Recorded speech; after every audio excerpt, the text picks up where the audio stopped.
¿Se ve en pantalla? Sí, doctor. Ya.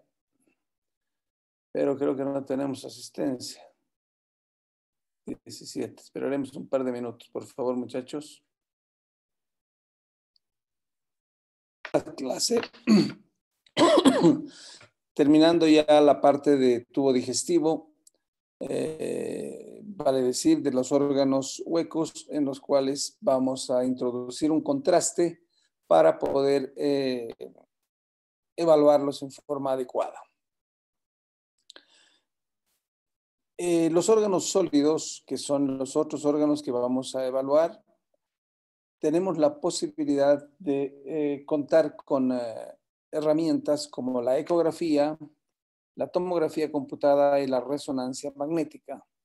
Por supuesto, al igual que hemos mostrado en la imagen de la balanza con las ventajas y desventajas de cada uno de estos métodos, uno tiene que tener claro desde el punto de vista clínico cuál de los métodos va a ser más útil una vez que estamos enfrentando al paciente con su patología específica. Vamos a tratar de encadenar la última parte de la anterior charla, que era la parte tumoral oncológica en tubo digestivo.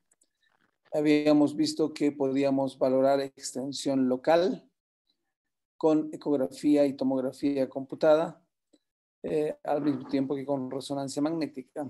Ecografía, por supuesto, endocavitaria. La evaluación del compromiso a distancia, como ser metástasis, que los órganos del tubo digestivo habitualmente dan hacia el hígado, son posibles de evaluar con ecografía, como en este caso, estas lesiones nodulares más ecogénicas corresponden a lesiones secundarias de un cáncer de colon.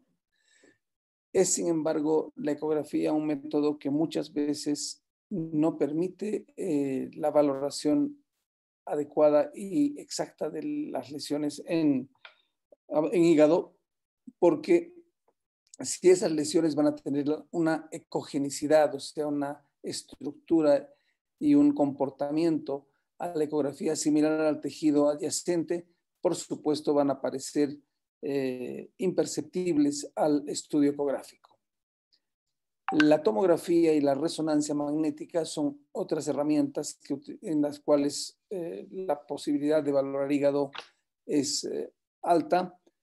Y la gran ventaja que tienen estos métodos es que al administrar material de contraste en el lumen vascular, ese contraste va a transcurrir por el organismo junto con la sangre y por lo tanto va a pintar de distinta forma las distintas estructuras de acuerdo a su capacidad y presencia de estructuras vasculares dentro de la lesión. Es por eso que podemos ver en este caso del hígado cómo el parénquima hepático normal se impregna en forma homogénea y la lesión tumoral va a tener un comportamiento absolutamente distinto con el contraste administrado. Lo mismo pasa con resonancia magnética. La resonancia magnética, en este caso una secuencia T2, está mostrando unas lesiones quísticas en el hígado. Si nosotros administramos material de contraste, por supuesto, el parénquima hepático que tiene vasos se va a impregnar y los quistes que son lesiones avasculares, por supuesto, no van a tener impregnación. Las lesiones metastásicas no solamente van a los órganos sólidos intraabdominales, y esa es otra gran cualidad de estos métodos de imagen, hablando de la tomografía y la resonancia, porque la ecografía sí, acá no tiene mucho valor, es el compromiso de las estructuras óseas, como en esta ala ilíaca y hueso sacro, destruidos por una gran masa tumoral existente a ese nivel.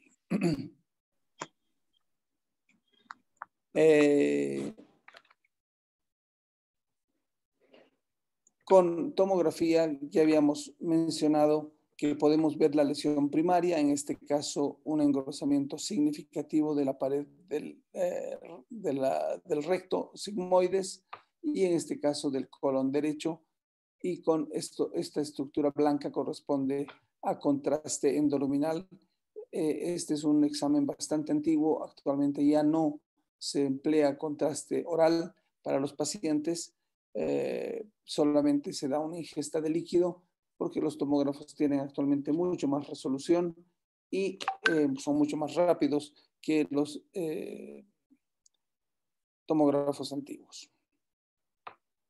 Bien, ahora vamos a ir viendo paso a paso cuáles son las ventajas, las aplicaciones desde el punto de vista clínico de la ecografía y posteriormente de la resonancia magnética y de la tomografía computada en abdomen.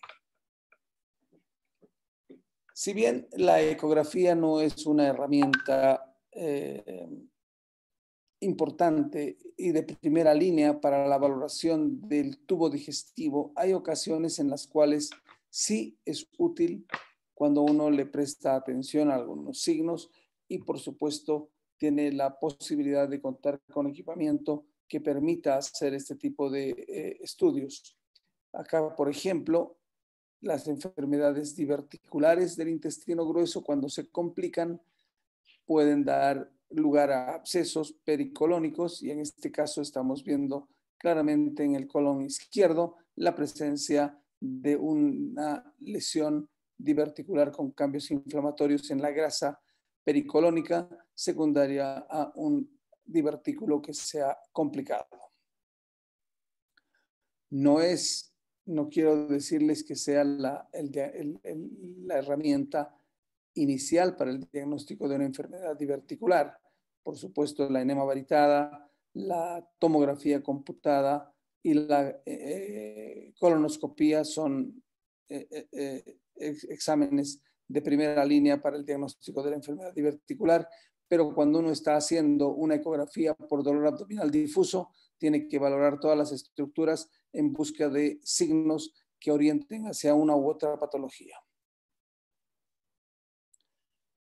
Las asas intestinales, cuando se dilatan, se acumulan líquido habitualmente en su lumen y podemos, por supuesto, evaluar la presencia de líquido y muchas veces es una orientación inicial para continuar con otros tipos de estudios como la tomografía computada. La apendicitis aguda es un diagnóstico eminentemente clínico y de laboratorio. Sin embargo, en el diagnóstico diferencial de la apendicitis aguda van a existir una serie de diagnósticos, como ser una litiasis ureteral con pielonefritis, da una clínica similar, una apendajeitis, da una clínica bastante similar, o cuadros inflamatorios de la excavación pélvica. En esos casos, cuando hay duda, la ecografía, especialmente en edad pediátrica, la ecografía resulta muy importante y nos muestra un apéndice aumentado de calibre con edema parietal y alteración de la grasa periapendicular. Y muchas veces el empleo del Doppler nos ayuda para la valoración de la congestión vascular a ese nivel. Es, sin embargo, la tomografía computada la mejor herramienta actualmente disponible para evaluar apéndice, su localización, si es apéndice retrocecal. Estos son los vasos ilíacos. Habitualmente el apéndice cabalga los vasos, pero puede transcurrir por detrás del colon y ascender hasta el ángulo hepático del colon y dar clínica bizarra a ese nivel, porque obviamente no está en la localización habitual. Pero tenemos estas dos herramientas que pueden de una u otra forma contribuir a aclarar diagnósticos clínicos. Por supuesto, la ecografía tiene algunas ventajas respecto a la tomografía, especialmente en edad pediátrica. Es muy fácil, muy asequible. Tienen muy buena resolución los transductores que se pueden emplear en pediatría y es posible ayudarse con la clínica cuando uno está haciendo compresión focalizada en fosa ilíaca derecha, ayuda a desplazar órganos y eso es importante en la ecografía porque es un estudio en tiempo real. La tomografía, la gran ventaja que tiene es que va a permitir una imagen más panorámica. Como les he mencionado, es fácil de visualizar el apéndice y sus complicaciones, tanto en localización habitual como en localización no habitual. La ecografía en tubo digestivo ya habíamos visto, en tubo digestivo alto, en esófago, la ecoendoscopía, que la hacen los gastroenterólogos. Nosotros hacemos ecografía endocavitaria. Esta es una ecografía endoanal 3D, en la cual se ve el canal anal muy bien. Este es el transductor, esta imagen negra. Estos son los esfínteres anal interno y anal externo. Y en esta localización claramente se ve esta colección líquida de gran tamaño que corresponde a un absceso perianal a este nivel. Esta herramienta es tremendamente importante, es muy simple, obviamente no está muy disponible en nuestro medio, pero cuando se tiene la disponibilidad de poder hacer este tipo de exámenes, obviamente ayudamos de forma muy importante a los pacientes porque en 5 minutos uno tiene el diagnóstico y el cirujano puede resolver el problema presentado. Volviendo nuevamente a la apendicitis, acá está otra vez. ¿Por qué estoy volviendo a la apendicitis? Porque la ecografía en tubo digestivo, una de las aplicaciones más importantes es contribuir al diagnóstico de la apendicitis aguda en algunos pacientes en los cuales la clínica es muy poco clara.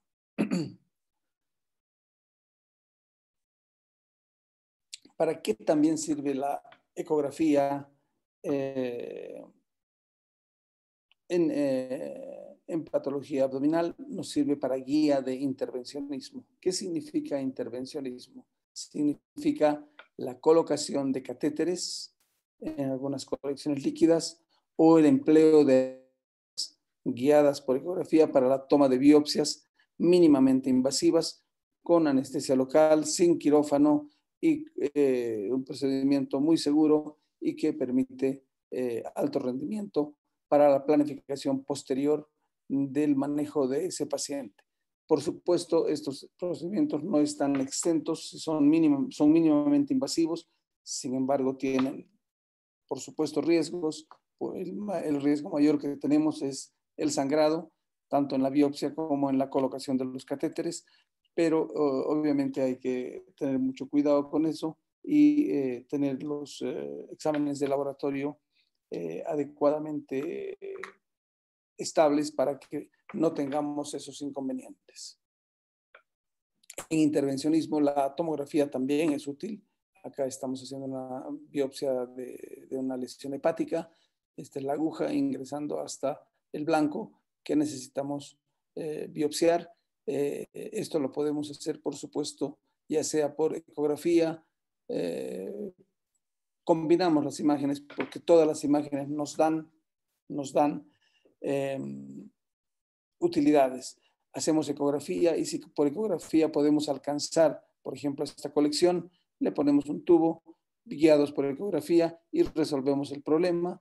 Acá ya hemos puesto contraste. Si es la tomografía la mejor vía de abordaje, utilizamos ese método para alcanzar el objetivo y la radiografía simple nos ayuda para controlar dónde está localizado el catéter, dónde están los orificios, administramos contraste y vemos si hay comunicación con otras áreas que ameriten la colocación de otros tubos o la movilización del tubo inicial. Esto se llama radiología intervencional y obviamente la hacemos los radiólogos guiados por todos los métodos de imagen, y es un método que cada vez está siendo más requerido por la simplicidad, el menor costo, el gran rendimiento y la poca invasividad que este tiene.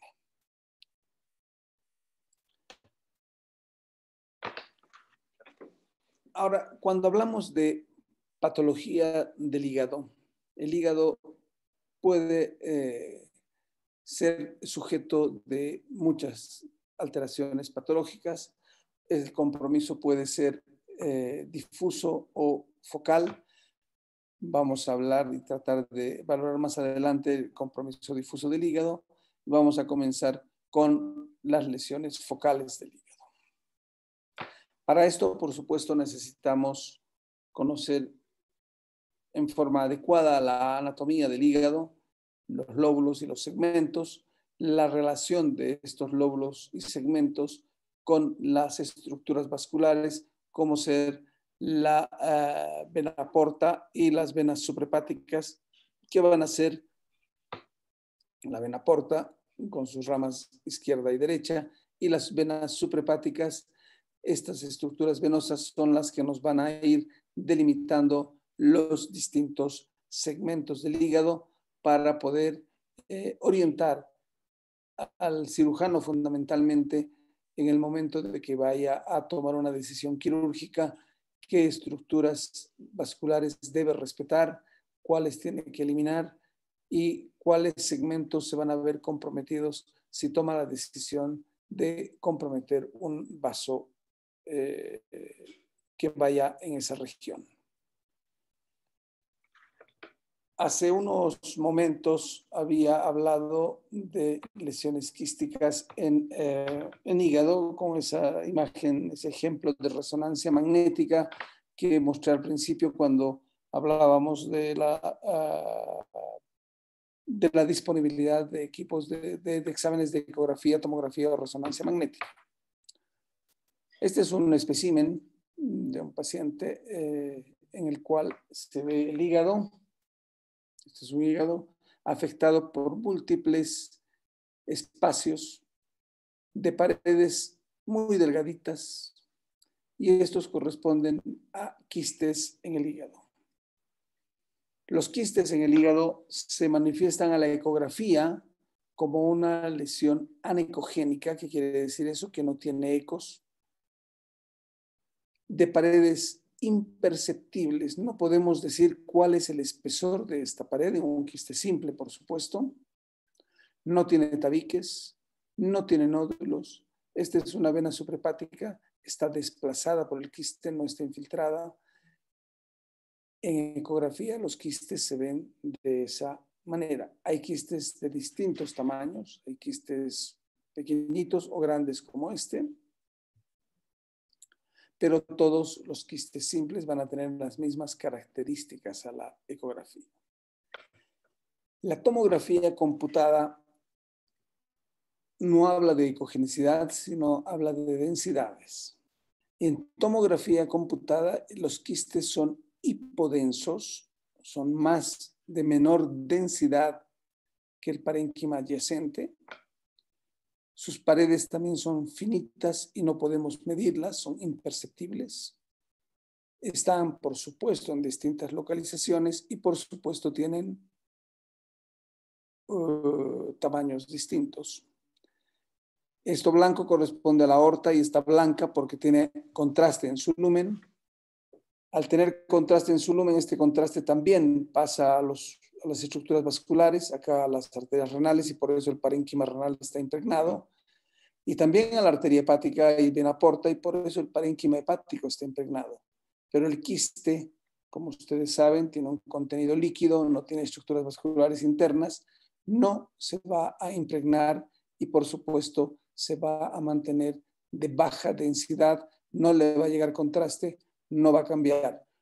Hay lesiones que pueden ser hipodensas en la fase inicial sin administración de contraste, y cuando le administramos contraste van a captar contraste Y esas lesiones, por supuesto, no van a ser quistes, van a ser lesiones focales, tumorales con contenido sólido en su interior o de estructura sólida, porque obviamente se están impregnando.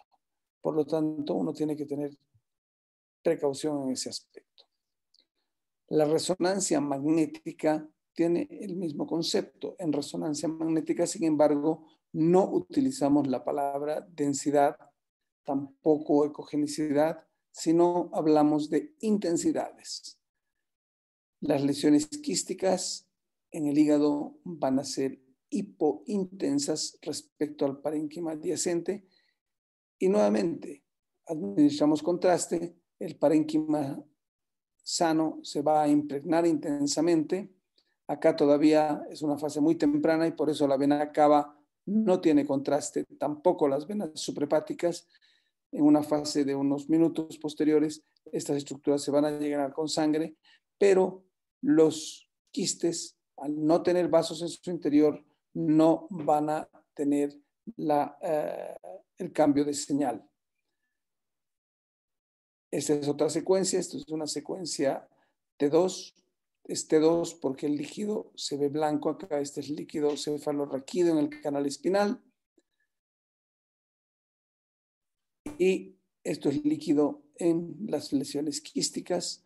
Por supuesto, este es un elemento que nos ayuda a la discriminación de las lesiones quísticas. Le ponemos contraste y los quistes pequeñitos que habíamos visto en la anterior secuencia, que es un T2, ya no van a ser, este es un T1, porque cuando usamos contraste usamos secuencias T1. Las lesiones van a ser hipointensas, el parénquima se va a pintar, pero las lesiones quísticas, como son avasculares, no van a tener impregnación. Por lo tanto, un quiste hepático, ya sea en tomografía o en resonancia, en una fase arterial, el parénquima se va a impregnar, va a comenzar su impregnación y los quistes no se impregnan. En la fase portal, que es una fase pocos minutos después, pocos segundos después, el parénquima se va a impregnar más porque le va a llegar sangre por la vena porta, no solamente por la arteria hepática, y el quiste no va a tener impregnación. Y en la fase tardía, que la hacemos unos minutos después, el parénquima ya va a ir decayendo en su densidad porque se va a ir lavando, pero el quiste mantiene absoluta hipodensidad o hipointensidad porque no tiene vasos en su interior. El tumor benigno más frecuente que existe en el hígado se llama hemangioma. Es importante reconocer los hemangiomas porque obviamente pueden simular lesiones focales en el hígado si estamos enfrentando a un paciente oncológico, y es muy importante determinar si ese nódulo, que lo vemos por la ecografía, que hay un nódulo ecogénico, si este paciente es un paciente oncológico. Por supuesto, nosotros no tenemos con ecografía capacidad precisa de saber que esta lesión, aunque tenga márgenes circunscritos y una ecogenicidad homogénea, no sea una lesión metastásica. ¿Cómo nosotros podemos ayudar a ese diagnóstico diferencial? Con ecografía, por supuesto, que no podemos llegar más allá. Entonces, necesitamos la ayuda ya sea de la tomografía o de la resonancia magnética. Los hemangiomas son, como su nombre lo indica, tumores vasculares, pero son unos tumores vasculares de comportamiento muy característico porque tienen una impregnación muy lenta. O sea, van impregnándose de la periferia hacia la parte central en forma progresiva. Al ser un flujo muy lento, el Doppler coloropulsado que actualmente contamos no tiene capacidad de registrar esa velocidad de flujo, por lo tanto, no es posible hacer un diagnóstico diferencial con el uso de la ecografía aún con Doppler. Se recurre entonces a la tomografía de varias fases. Es importante, sin embargo, que ustedes que conocen al paciente, el que ha hecho la ecografía coloca en su reporte probable hemangioma, transmitan esa información al radiólogo que vaya a hacer el procedimiento, que vaya a informar la tomografía o la resonancia, porque la técnica que se emplea para para resolver este problema es un poco distinta a la técnica habitual de una tomografía computada de abdomen que se solicita, por ejemplo, por cualquier otra circunstancia. Entonces, es el diagnóstico clínico el que es responsabilidad de ustedes como clínicos el dar la información adecuada para hacer los protocolos también adecuados en la adquisición de los exámenes para que estos aporten de mejor manera. Entonces se hace una tomografía o una resonancia, esta es la tomografía y esta es la resonancia en forma dinámica, en la cual se hace una fase simple, no se pone contraste. Posteriormente se hace una fase arterial muy temprana para ver el aporte por arteria hepática hacia esta lesión. Se hace posteriormente una fase portal para ver cómo es el aporte al hígado en la fase portal y cómo se está impregnando esa lesión. Y finalmente se hacen secuencias más tardías para ver el comportamiento definitivo de esta lesión. El hemangioma, en este cuadrito que vemos acá arriba, en la fase arterial muy temprana, tiene impregnación puntiforme en la periferia, característica, como en esta imagen. Posteriormente va impregnando en forma centrípeta lentamente, o sea, aumenta la captación periférica hasta hacerse casi de la misma densidad que el parénquima adyacente. En estas imágenes estamos tratando de ilustrar eso, una lesión que en fase simple no presenta ningún contraste, en la fase temprana, que está la arteria, la aorta con contraste, ya presenta impregnación puntiforme periférica y cada vez se va haciendo más similar en su densidad al parénquima hepático adyacente. Este paciente de acá, por ejemplo, es un paciente con un cáncer de esófago.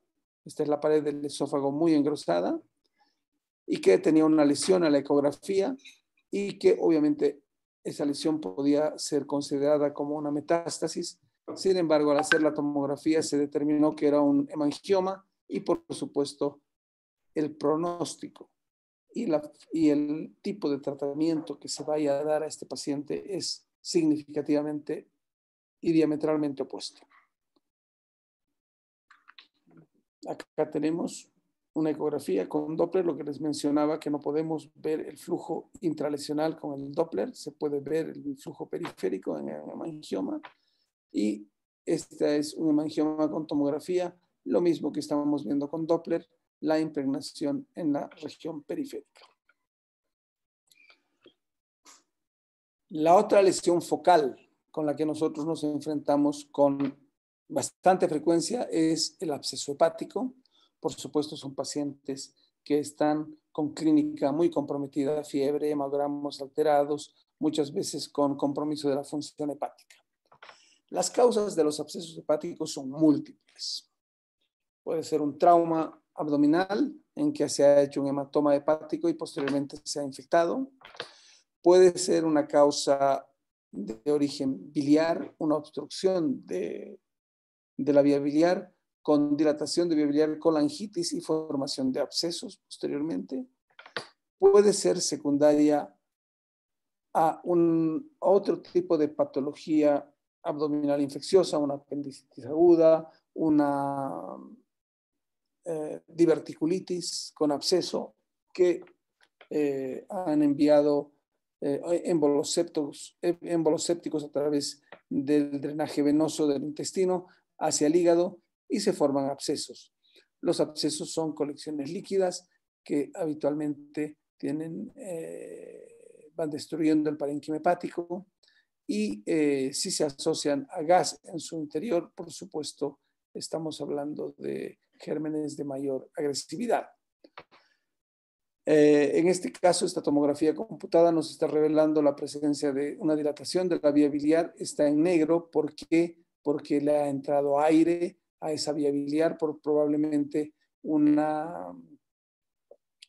procedimiento endoscópico previo y se han formado pequeños abscesos múltiples y obviamente estos abscesos están comunicados con vía biliar y hasta que no se resuelva la obstrucción y la causa de esa obstrucción, no se van a resolver los abscesos. Por supuesto, estos pacientes son graves y el tratamiento es muy complejo. Los abscesos pueden ser únicos, como en este otro caso, de localización periférica. Y cuando nos encontramos con una colección líquida, como ya les había mencionado anteriormente en el intervencionismo, podemos usar los métodos de imagen como guía para colocación de catéteres. En este caso, estas líneas paralelas corresponden a un catéter en el lumen de esa colección líquida en hígado para resolver el problema y evitar una cirugía posterior.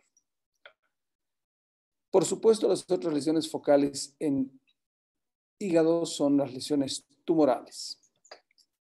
Las lesiones tumorales tienen un comportamiento vascular muy distinto al que tienen los hemangiomas o los quistes.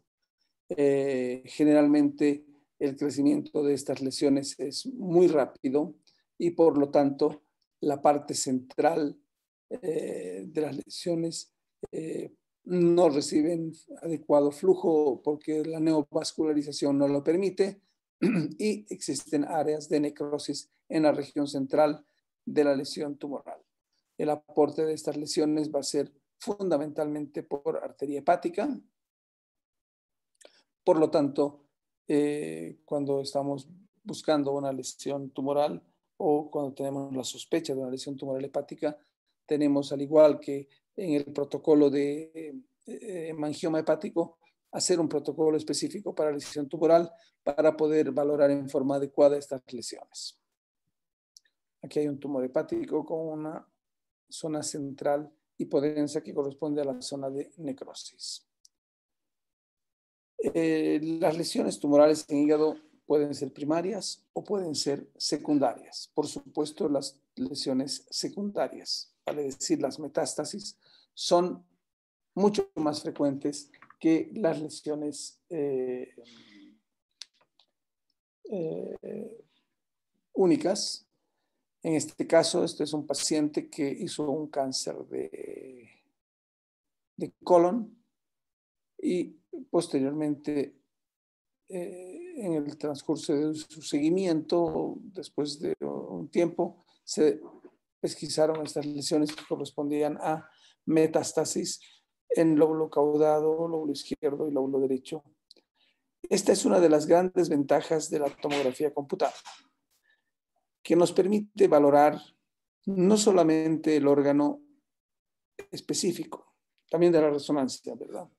Sino nos va a permitir valorar, por ejemplo, si hay derrame pleural, estos son los pulmones, estos negros, si hay derrame pleural asociado, si hay adenopatías, ya sea en el espacio retrocrural o en el retroperitoneo, si hay extensión a la pared abdominal o hay compromiso de otros órganos. Ustedes ven, este es el estómago, la proximidad que tienen los distintos órganos en la cavidad abdominal es muy, muy estrecha y obviamente una patología en un órgano puede fácilmente extenderse a otro.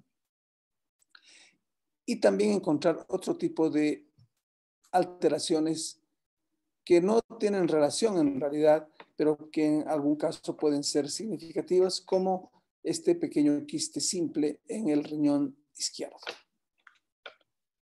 Las metástasis no siempre son múltiples, a veces hay metástasis únicas y de muy pequeño tamaño, y obviamente este diagnóstico solamente es posible alcanzar si es que se siguen los protocolos habituales para hacer una tomografía computada en un paciente con diagnóstico de cáncer. Y es por eso que, nuevamente les repito, la responsabilidad del médico clínico de dar información adecuada para poder planificar en forma también adecuada el estudio y que sea de beneficio para el paciente. Y por supuesto, para que después los clínicos y los cirujanos se lleven las flores, porque son ellos los que van a tratar y van a seguir al paciente por muchos años. No, está mal. Como les he mencionado, la resonancia magnética es similar en sus indicaciones a la tomografía computada. Las grandes ventajas que tiene la resonancia magnética respecto a la tomografía son su mayor capacidad de discriminación de tejidos, la posibilidad de usar distintas secuencias de pulso y con ello caracterización más adecuada del tejido. Vale decir, si tenemos grasa, podemos categóricamente decir que una lesión tiene grasa en su espesor con las distintas secuencias empleadas en mejor forma que con tomografía computada.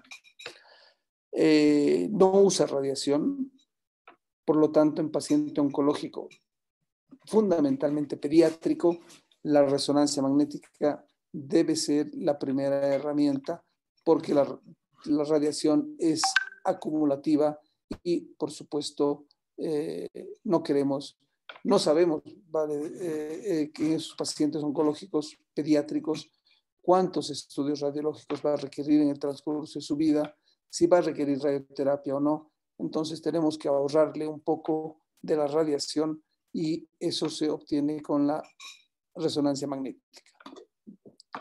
En cuanto a la pesquisa de las lesiones por resonancia magnética, en lesiones de menor tamaño permite una mejor caracterización que la tomografía por su mejor posibilidad de discriminar los tejidos.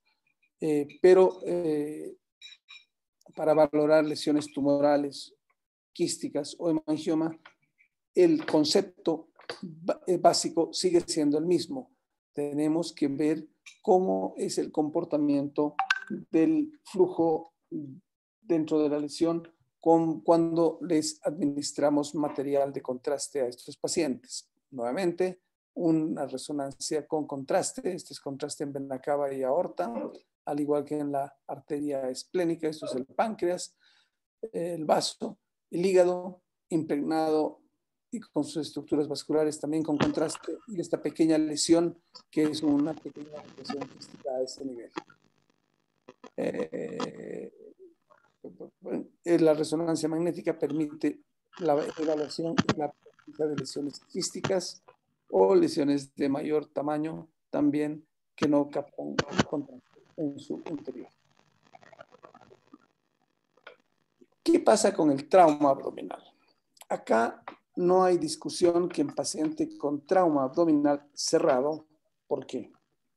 Porque el trauma abdominal abierto habitualmente no va a requerir estudios de imagen, sino ese paciente va a requerir cirugía de inmediato porque habitualmente son pacientes.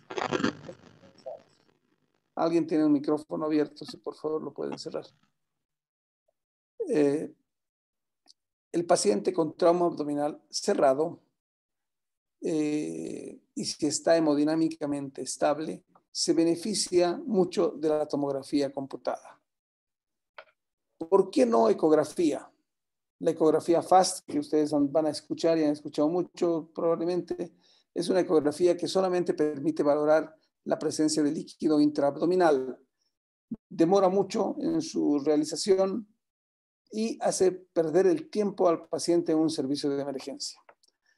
Si estamos en un servicio de emergencia que cuenta con tomografía computada, la tomografía computada es extraordinariamente más eficiente porque nos va a mostrar, como ya les había mencionado, muchos órganos, o sea, todos los órganos del abdomen y la pelvis, nos va a determinar si tiene compromiso óseo y nos va a ver también si hay líquido, lo mismo que hace la ecografía FAST. En este caso, por ejemplo, es un paciente con una gran laceración hepática, que es muy profunda, llega casi hasta el hilio hepático. Presenta líquido libre intraabdominal, porque el hígado tiene que estar siempre pegado a la pared abdominal y que hay esta imagen hipodensa que corresponde al líquido. Y si hay un trauma, obviamente tenemos que pensar que esto es sangre.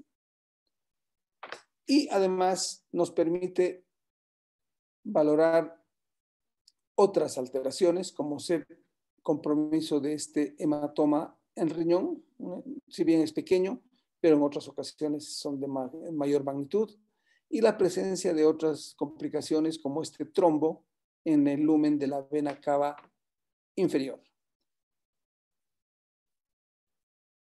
Obviamente, estos pacientes se van a manejar con controles sucesivos y muchas veces hay colecciones líquidas que ya se van a presentar más adelante, que pueden ser resueltas por el intervencionismo. Ahí llegamos entonces más o menos a ver cuáles son las utilidades de los distintos métodos de imagen en patología hepática focal. Ahora, ¿por qué no resonancia magnética en estos pacientes en particular? La tomografía computada de abdomen y pelvis en un paciente de trauma en realidad se hace tomografía de cerebro, cuello, tórax, abdomen y pelvis, y eso se hace en 15, 20 segundos. La resonancia magnética, si quisiéramos hacer una exploración de todas esas áreas, va a requerir por lo menos una hora, y eso es, digamos, nada práctico en paciente con trauma.